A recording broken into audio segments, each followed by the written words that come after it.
Polícia Federal cumpre mandados de busca e apreensão para recolher documentos referentes à tragédia de Brumadinho. Os mandados foram expedidos pela 9ª Vara da Justiça Federal em Belo Horizonte.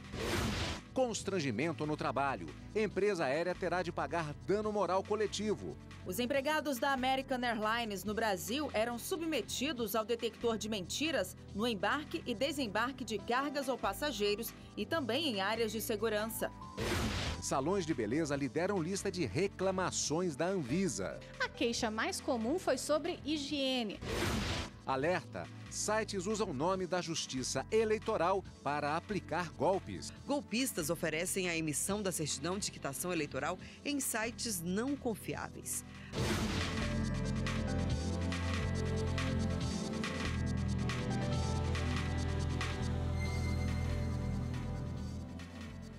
Boa tarde. A Polícia Federal realizou nessa manhã a Operação Saúva. As investigações que começaram em 2017 com o apoio da Polícia Rodoviária Federal revelaram 5 núcleos criminosos que atuavam no transporte de mercadorias ilícitas no Paraná.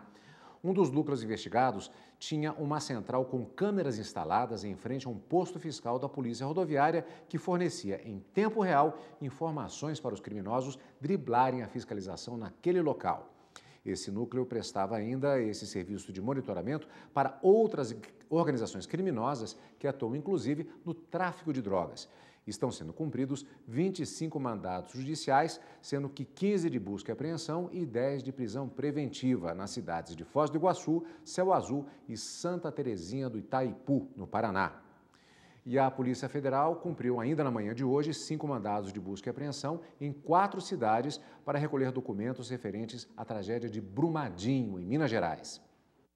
Os mandados foram expedidos pela 9ª Vara da Justiça Federal em Belo Horizonte. 2 deles foram cumpridos em Nova Lima, onde funciona uma das sedes da Vale. No dia 25 de janeiro deste ano, a barragem da mina do Córrego de Feijão se rompeu.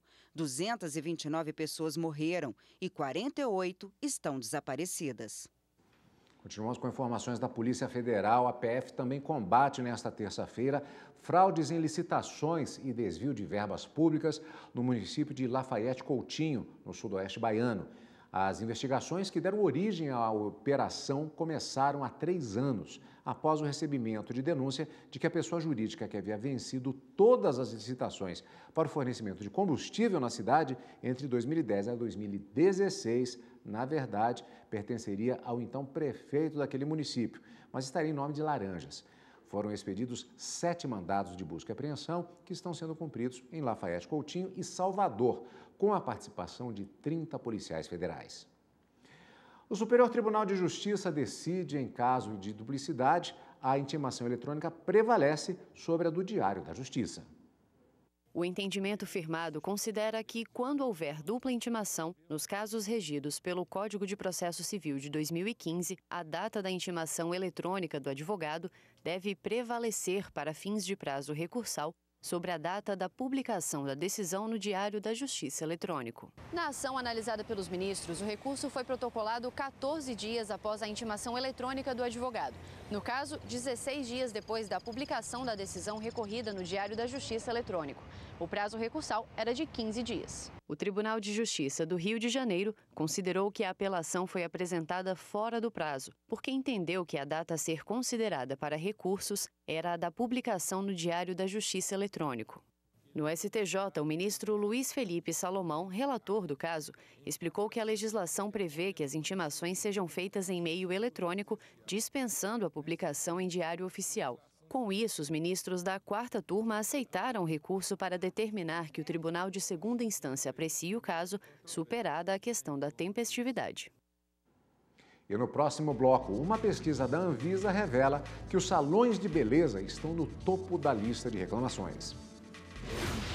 Dependendo do caso, da lesão, maus tratos, o que seja, né?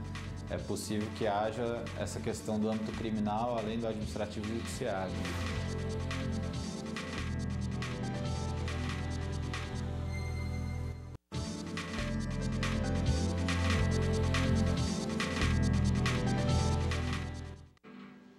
O Departamento Nacional de Infraestrutura de Transportes, DENIT, e o governo do Amapá são alvos de uma ação do Ministério Público Federal que cobra a pavimentação da obra mais antiga em atividade no Brasil, a BR-156 ou BR-156. O asfaltamento do trecho norte da rodovia foi iniciado há 43 anos e cerca de 110 quilômetros ainda não foram concluídos. O trecho ainda não finalizado fica entre as cidades de Calçoene e Oiapoque. O MPF cobra do DENIT, sob responsabilidade de multa diária de R$50 mil, que o órgão apresente um cronograma de pavimentação que inclua prazos para finalização de etapas, além da correta realocação de aldeias indígenas que vivem às margens da rodovia. O Brasil é o 7º maior produtor de lixo eletrônico do mundo. São 1.500.000 toneladas por ano. Um prejuízo ao meio ambiente que pode ser reduzido se houver um descarte correto desse material. Fios, computadores, acessórios, celulares, pilhas e baterias. Uma infinidade de equipamentos eletrônicos e componentes que muitas vezes vão se amontoando. Quem nunca se viu diante de tanto material, em dúvida sobre o que fazer? Saber o que fazer, eu não sei, com essas peças, né? Porque geralmente é uma tela quebrada, é uma bateria que parou ali de funcionar, a gente não interessa em arrumar e comprar outro, né? E guarda, aí fica, né? Guardar nem é o maior problema. A questão é que muita gente dispensa esses produtos em lixo comum, sem se preocupar com o impacto no meio ambiente. O André lembra que certos materiais podem atingir severamente o ecossistema. A bateria que era feita de cádmio antigamente, você não pode descartar em qualquer lugar. Este galpão recebe mensalmente cerca de 30 a 40 toneladas de produtos eletroeletrônicos. Aqui, primeiramente, eles passam por um processo de descaracterização, depois os componentes são separados e encaminhados para uma correta destinação. Ele não precisa de ter nenhum esforço para poder fazer a destinação correta. Nós mandamos os funcionários, né, nós retiramos o material da residência do cliente, damos a destinação correta, certificação ambiental para que o cliente né, fique assegurado de que o material está sendo descartado de uma forma correta. A previsão da Política Nacional de Resíduos Sólidos, Lei 12.305 de 2010, é de que as próprias empresas fabricantes e revendedoras façam a gestão desse lixo, como explica o desembargador Rogério Medeiros. Eles vão ter uma logística para fazer o contrário, daí chamar logística reversa, para, com o apoio dessas cooperativas de catadores, recolher esses resíduos, esse lixo, né, eletrônico, em locais especificados. Enquanto as empresas não adotam corretamente a política reversa de resíduos, a população deve buscar pelos pontos de coleta e nunca jogar eletroeletrônicos no lixo comum. Uma boa opção é fazer como Pedro Henrique, tentar reutilizar aquilo que ainda pode ser útil. Esse é o caso de um desses. Eu tava sem telefone, esse aqui estava jogado na gaveta, eu consertei ele, comecei a usar. E um levantamento da Agência Nacional de Vigilância Sanitária aponta que os salões de beleza lideram a lista de reclamações. Dependendo do caso, o estabelecimento pode ser responsabilizado judicialmente. Quem frequenta salão de beleza sempre presta atenção nos mínimos detalhes. Afinal, não é só a estética que está em jogo, a saúde também. A gente vê, né, os profissionais estão sempre de luva, troca a luva, a máscara, né, para evitar ficar falando em cima, às vezes está fazendo a unha, está cortando ali e tal. Se os produtos químicos são certificados, se a pessoa que trabalha com os produtos é certificada, se ela estudou para fazer aquilo, se ela tem certificação, né, para manipular aquele produto. Isso deixa a gente muito mais seguro. No salão que a Janaína frequenta, os cuidados vão muito além dos procedimentos. Começam desde a esterilização adequada dos materiais até o uso de produtos descartáveis. Mas nem todos os estabelecimentos são cuidadosos assim. A queixa mais comum foi sobre higiene, mas outra reclamação foi recorrente entre as clientes: a qualidade dos produtos utilizados, principalmente quanto ao uso do formol. Segundo a Anvisa, o setor de estética e embelezamento lidera o ranking de reclamações. Ainda constam na lista a falta de esterilização de alicates e tesouras, profissionais sem qualificação e a ausência de alvará sanitário.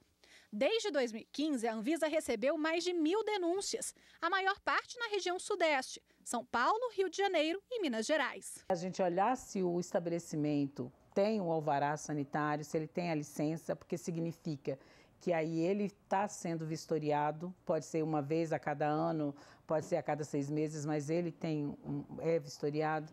É verificar se os produtos que estão sendo usados ali são registrados na Anvisa, verificar a data de validade desses produtos. Em casos como este, o cliente está amparado pelo Código de Defesa do Consumidor. Higienizar equipamentos e oferecer produtos de qualidade é obrigação do empresário. Além disso, o salão de beleza pode ser responsabilizado por qualquer dano causado pela má prestação de serviços estéticos. Dependendo do caso, da lesão, maus tratos, o que seja, né? É possível que haja essa questão do âmbito criminal, além do administrativo e judiciário. E se envolver estética também, como salões de embelezamento, clínicas de estética, ainda existe o dano estético também, que é uma novidade do judiciário há certo tempo, mas que é uma indenização diferente do dano moral.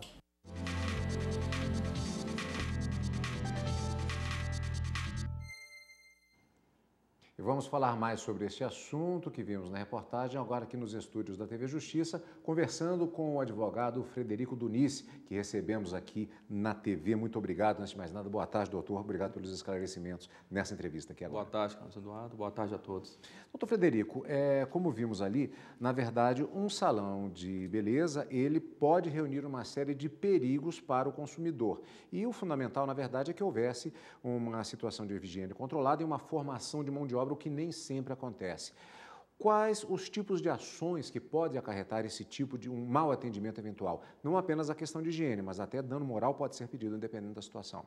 Sim, antes de mais nada, a gente tem que ter em mente que quando se trata da saúde, a gente tem que ter cuidado, porque os riscos são muito altos e mesmo em tratamentos menos invasivos, então o risco para o consumidor procurar um salão de beleza, uma clínica estética, ele tem que tomar cuidado. Ter cuidado com um valor que está acima da média, abaixo da média, perdão, um valor muito abaixo da média do que é praticado no mercado. Geralmente aquela clínica ali está utilizando produto sem registro na Anvisa, como a Anvisa colocou, não tem o cadastro ali com a vigilância sanitária, os equipamentos utilizados são de baixa qualidade e os profissionais não têm aquela qualificação ideal para poder atender o consumidor e acaba causando ali o dano ao cliente que procurou aquele estabelecimento, procurando um resultado, porque a gente sabe que quando você procura um tratamento estético, o estabelecimento tem que entregar aquele resultado, porque é uma atividade de fim, né? É aquela velha história, muitas vezes a gente procura o preço, até mesmo para o combustível, sim, e muitas vezes o barato sai caro. A mesma máxima vale para um salão de beleza. Exatamente, principalmente nos tratamentos estéticos, porque ali está o nosso cartão de visita, que é o nosso cartão de visita ali, quando a pessoa está procurando ter um conforto ali estético, um reconforto ali para dar uma aparência melhor. Então, a gente tem que tomar muito cuidado. Isso automaticamente já pode gerar até, por exemplo, uma ação de dano moral. Mas, por exemplo, existem diversos profissionais que, na verdade, a aparência depende justamente de se colocar na mão de profissionais. Conheço até o caso de uma jornalista mesmo, que trabalhava com televisão e houve um tratamento capilar totalmente correto para ela. Isso aumenta, eventualmente, uma ação de dano moral. Sim, no caso verificado que houve a falha, o nexo causal ali, entre o tratamento realizado e o dano que ocorreu, gera um dano moral, um material e, dependendo do caso, até um dano estético. E, nesse caso, dependendo da pessoa que utilize isso para a sua imagem, o juiz, na hora de fixar a indenização, isso vai ser determinante para aumentar o valor da indenização. Uma situação que talvez seja um pouco mais corriqueira e nem sempre se fala em ação judiciária, mas acaba causando, muitas vezes, um problema para a pessoa, para a consumidora ou a consumidora. A pessoa fecha os olhos, vai para um tratamento capilar, por exemplo, quando ela se olha no espelho não era nada daquilo que ela queria. Isso também pode ser judicializado? Pode. No momento que você vai procurar o salão de beleza ou a clínica estética, o profissional ele tem que falar qual o resultado que vai ser alcançado ali com o que você está procurando. Se você não conseguiu alcançar aquele resultado almejado ali, a partir dali já gera o dano. Aí vamos verificar se vai ser o dano material e o moral e o estético, né? Nos casos mais extremos, como por exemplo a utilização de produtos químicos, que pode levar até a pessoa ao hospital. No caso também cabe boletim de ocorrência na polícia, dependendo da situação? Nesse caso o consumidor deve procurar a delegacia, na delegacia do consumidor, e registrar o boletim de ocorrência para que aquela empresa e os responsáveis por elas respondam criminalmente ali. Rapidamente, doutor, essa pergunta eu creio que é importante. Meio de prova. Se a pessoa demorar muito a agir, caso haja algum dano numa situação como essas, isso é pior, então ela tem que agir rapidamente. Tem que agir rapidamente, porque o dano estético, depois de um determinado tempo, ele passou. Então, você tem que ter a nota fiscal do estabelecimento, você tem que procurar testemunhos, tirar fotografia. Então, isso tudo vai embasar os meios de prova para que você procure a justiça para pleitear uma indenização. Maravilha, doutor Frederico, muito obrigado pela sua participação aqui conosco. Boa tarde. E você vai ver no próximo bloco. Não caia em golpes. Tem gente cobrando pela emissão de certidão de quitação eleitoral. É importante também lembrar que os serviços fornecidos pela Justiça Eleitoral são todos gratuitos.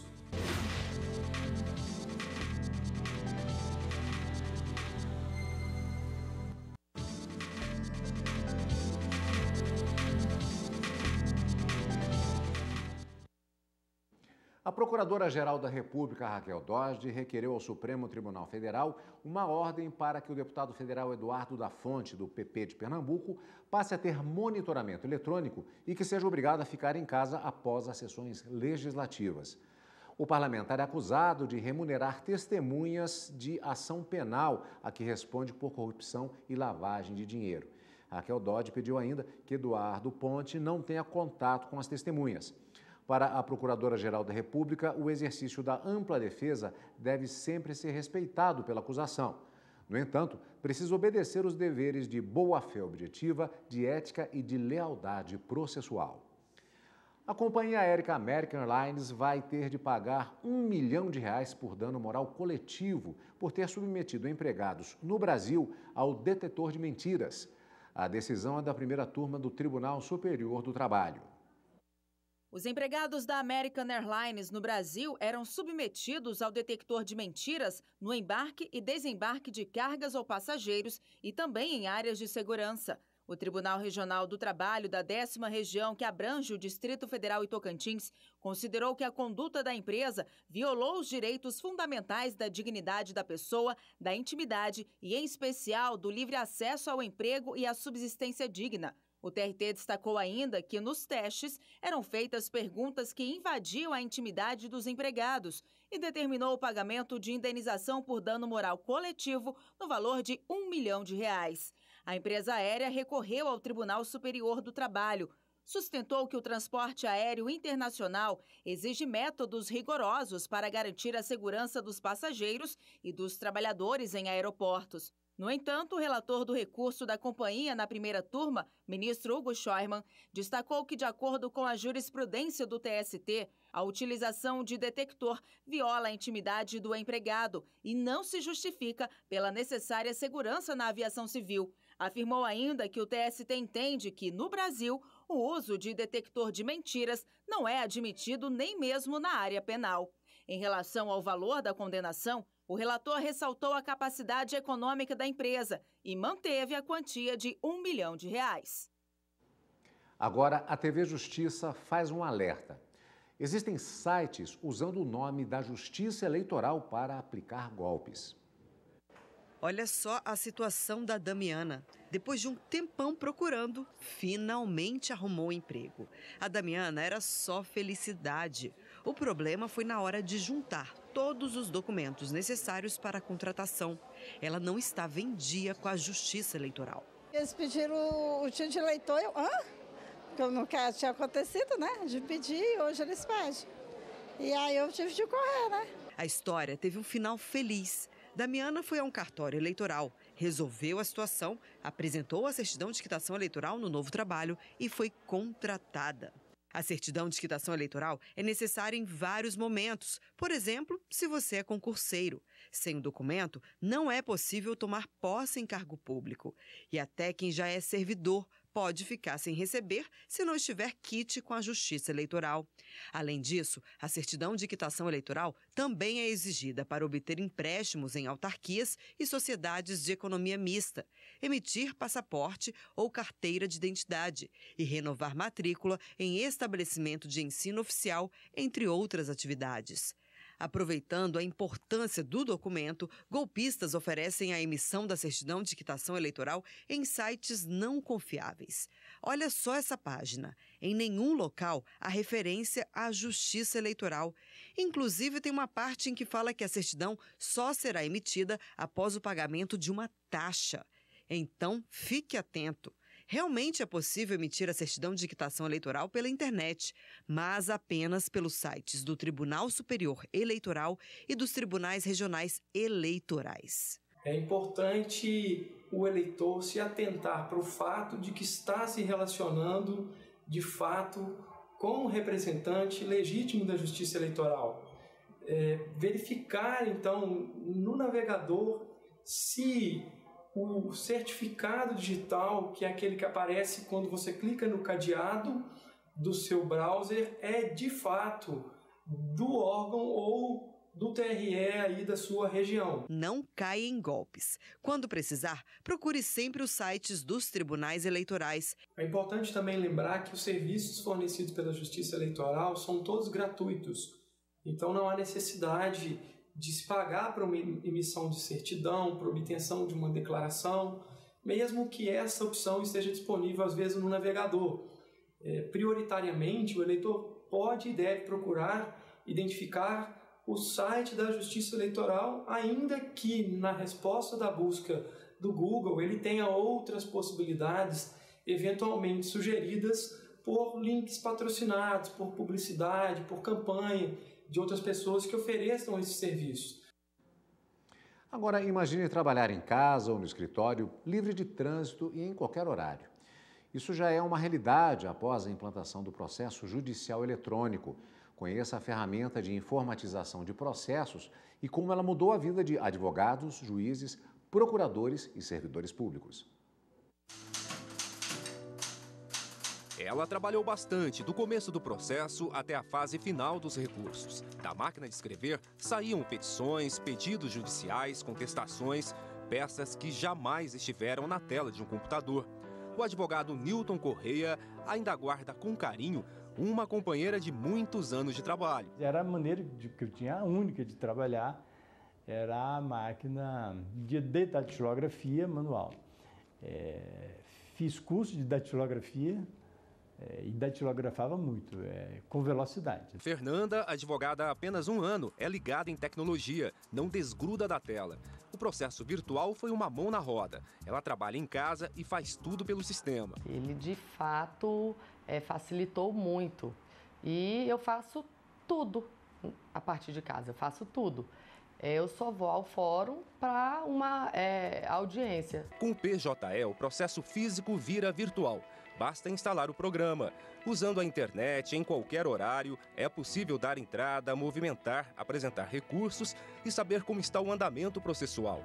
O programa tem entre os cadastrados juízes, procuradores, advogados, servidores públicos.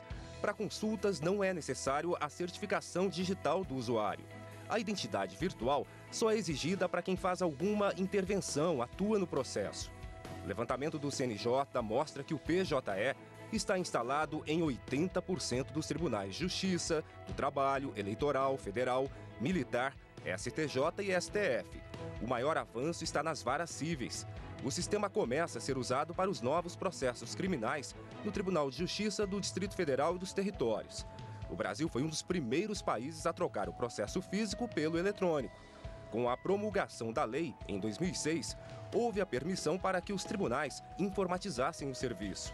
A primeira versão do PJE é de 2011, depois foi atualizada em 2016 e agora o programa foi renovado. Rodrigo Menezes trabalha no desenvolvimento do sistema para deixá-lo mais dinâmico. Nossa tentativa é trazer um sistema mais novo, mais aderente com o que as pessoas já lidam no dia a dia com outros produtos, né? O CNJ assumiu o desafio de modernizar ainda mais o PJE. A parceria é com o Tribunal de Justiça de Rondônia. Os desenvolvedores criam ferramentas, modelos de inteligência artificial para o sistema.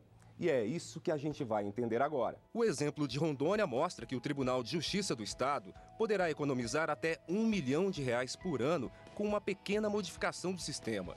A estratégia: evitar atos repetitivos, diminuir o número de servidores envolvidos na análise dos processos virtuais e passar a tarefa para o computador, em situações que podem ser atendidas com respostas automáticas. A gente criou um modelo que, ao receber o processo da entrada no gabinete ou no tribunal, ele já identifica do que se trata e cria um rótulo, e isso já coloca naquela caixinha. Então, quando o assessor chegar de manhã para poder trabalhar nos processos, o que ele vai ter? Ele já vai ter os processos divididos de acordo com aquelas categorias. Então, ele vai poder trabalhar de forma mais otimizada. Quando entrar em prática, essa solução tecnológica será compartilhada com outros tribunais. Enquanto os desenvolvedores arquitetam essa evolução, o PJE segue firme, sem poder envelhecer, aguardando novas ferramentas. Impacto da tecnologia. E esta edição do Jornal da Justiça, ela fica por aqui. Mais informações do Judiciário no Jornal da Justiça, segunda edição, às 18h30. Para você, uma ótima tarde e até amanhã.